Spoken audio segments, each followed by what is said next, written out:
It's a pleasure to welcome to the show now the Executive Director of the LHSAA, Mr. Eddie Bonine. He's had absolutely nothing to do for the last several months. So you've been enjoying a siesta, right, Eddie? Are we going to start this off with some humor? Is that what you're going to do? You're going right to the funny line. I think we need humor just about now, don't we? Oh my Lord! It's like what next? Hard to believe, but again, I've commended you many times publicly. I'll do it again because I deeply appreciate how much you care about these kids, these schools, and have provided at least an avenue and an opportunity for them to compete. Many are, of course, some interruption here, and that's obviously disappointing, but you knew that was going to happen to some degree. I'm sure you anticipated that there would be some issues with COVID, correct?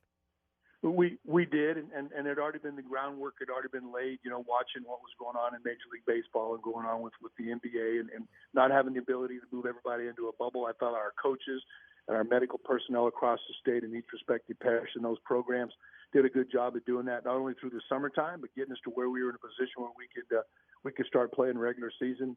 We did, but Ken, as you know, what maybe we didn't anticipate would be the devastation that we've had by not only Hurricane Laura, but now what we have looming again in our part of the state that was devastated 2 months ago with Laura. So before we go any further, I just want you, your listeners, all of us know that our hearts, prayers, and thoughts go to those families who are just trying to get on their feet down there, for crying out loud. There's some just now getting power in the last couple of weeks, trying to get things back in order down there, and boom, here comes another one right behind them. So history being made, and again, we had 170 plus schools in 20 some odd parishes that were affected, and now it looks like it could seriously affect the parishes along the coastal and even inward with some mandatory evacuations. I think already in 5 parishes in its path. Sure, and obviously the whole COVID situation, of course, today in our neck of the woods with 2 Catholic schools, Archbishop Shaw and St. Augustine, having to postpone games or cancel games this week, but hoping to be back playing next week. We've seen others cancel, a few already. There seems to be some confusion regarding the jurisdiction in terms of how they can come back and when they can come back. Just talk about that. Is that an individual school issue, or is it an LHSA issue in terms of when they can return? Because I know, talking to Father Lou Molinelli today at Shaw, they're hoping to be able to play their game next week. Well, first of all, if your local Department of Health or your regional doctors are getting involved, and if you have a specific sports medicine group that you work with, regardless of whether it's with Tulane or with Ochsner or with Children's Hospital or whoever it is, they're involved. And in the last 4 to 5 weeks, the LDH, Louisiana Department of Health, has also implemented a school reporting policy.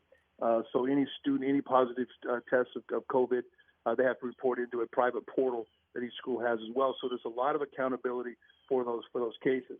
When you shut down your entire campus or you shut down and dismiss your entire school, things change. Things become a little bit different in regards to, okay, if you had 1 case or 2 cases, or did you do any contact tracing? And I think that for the most part, that's maybe, Ken, is where some of the confusion might lie, because in some parishes, if 1 coach tests positive or 1 kid tests positive, let's just say in a volleyball program or in a football program, they're quarantining, they're isolating the individuals whom tested positive, and then they're quarantining the rest of the team. Basically all of the throwing all the babies out with the bathwater in regards to the quarantine. There are some parishes that are doing that. We've had 3 of those cases not only today, but 2 yesterday. We've had scenarios where individuals have reported a positive or positive case or 2.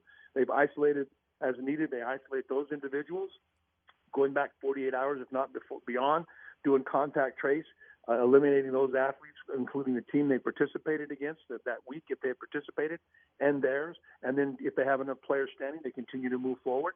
In the case of I think you mentioned, and Archbishop Shaw, they shut down the school and went virtual with some positive testing. So if you do that, you put your school in a position where you may have to, all your sports could be sitting for 14 days under quarantine. So we look for leadership of the medical, the regional docs. They've been pretty consistent for the most part. Shreveport, we've had scenarios where they've been positive tests, and the entire team, our teams have been set down for 14 days, including their coaches. And we've had some that have done the huddle review film collaboratively with their next opponent up, including the opponent that they played, to make sure that they got all of their contact out, the other contact out. Dr. Stewart has helped those schools as well in looking at those films. So there's inconsistency, but the consistency is we're taking care of the COVID positives, and the consistency is that we're doing contact tracing. Some have decided not to do so and basically quarantine everybody as a precautionary measure. So when it's all said and done, though, the numbers are let's say 140, almost 150 scrimmages 2 weeks ago. We had last week had week one. We've got anywhere less than 15 schools, and then yesterday, of course, because of the storm threat, we moved over 40 games to play last night, and then there's obviously some games being played this evening. Some may play again on Saturday. Some are scheduled to go on Sunday, and then even as late as Monday evening as well. So it's all been in motion in the last 48 to 72 hours. It's such a difficult job right now. A couple of minutes with Eddie Bonine left. With regard to championships, clearly right now there would be issues if championships were held in venues today. For instance, swimming and sulfur, of course. Obviously, the volleyball in Kenner, because Kenner's not allowing fans at football games right now. And in New Orleans, as we know, in the Superdome in late December, with them not allowing fans as we speak. Do you have any contingency plans, or what can be done if, in fact, those restrictions are not lessened by any degree? We do, and I say we do, meaning we have explored other options. A decision will be made probably tomorrow on the venue for swimming. We have 3 additional options for that are the assistant director that oversees and supervises swimming, Michael Federico, is working on that. Been diligently working on that for weeks, actually, but working on that diligently today and tomorrow. Our offices are closed tomorrow as we're preparing for whatever storm we're going to get here in Baton Rouge out of Delta.